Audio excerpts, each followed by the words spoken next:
श्री कृष्ण हिंदू धर्म में भगवान हैं। वे विष्णु के 8वें अवतार माने गए हैं। कन्हैया, माधव, श्याम, गोपाल, केशव, द्वारकेश या द्वारकाधीश, वासुदेव आदि नामों से भी उनको जाना जाता है। कृष्ण निष्काम कर्मयोगी, आदर्श दार्शनिक, स्थितप्रज्ञ एवं दैवी संपदाओं से सुसज्जित महान पुरुष थे। उनका जन्म द्वापर युग में हुआ था। उनको इस युग के सर्वश्रेष्ठ भगवद गीता कृष्ण और अर्जुन का संवाद है, जो ग्रंथ आज भी पूरे विश्व में लोकप्रिय है। इस उपदेश के लिए कृष्ण को जगत गुरु का सम्मान भी दिया जाता है। श्री मारीमान मंदिर, सिंगापुर में यदुवंशी श्री कृष्ण प्रतिमा, देवनागरी कृष्ण, संस्कृत लिप्यंतरण कृष्णात्मिल लिपि कृष्णात्मिल, लिप्यंतरण खिरुस्न कन्नड़, लिपि करसन कन्नड़, लिप्यंतरण करसना संबंध स्वयं भगवान पर निवास स्थान गोलोक, वृंदावन, द्वारका, गोकुल, वैकुंठस्त्र, सुदर्शन, चक्रयुद्ध, कुरुक्षेत्र, युद्ध, जीवन साथी राधा, रुक्मिणी, सत्यभामा, जामवती, नग्नजित्ती, लक्ष्मणा, कालिंदी, भद्रा।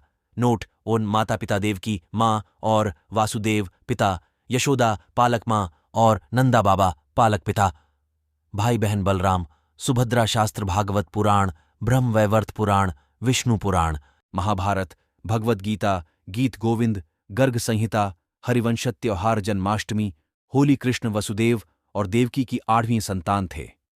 देवकी कंस की बहन थी। कंस एक अत्याचारी राजा था। उसने आकाशवाणी सुनी थी कि देवकी के 8वें पुत्र द्वारा वह मारा जाएगा।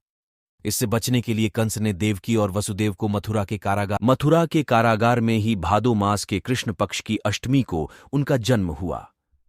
कंस के डर से वसुदेव ने नवजात बालक को रात में ही यमुना पार गोकुल में यशोदा के यहां पहुंचा दिया। गोकुल में उनका लालन पालन हुआ था। यशोदा और नंद उनके पालक माता पिता थे।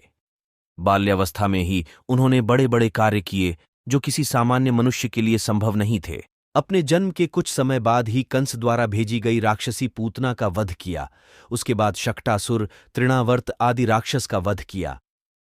बाद में गोकुल छोड़कर नंदगांव आ गए। वहां पर भी उन्होंने कई लीलाएं की, जिसमें गोचारण लीला, गोवर्धन लीला, रास लीला आदि मुख्य है।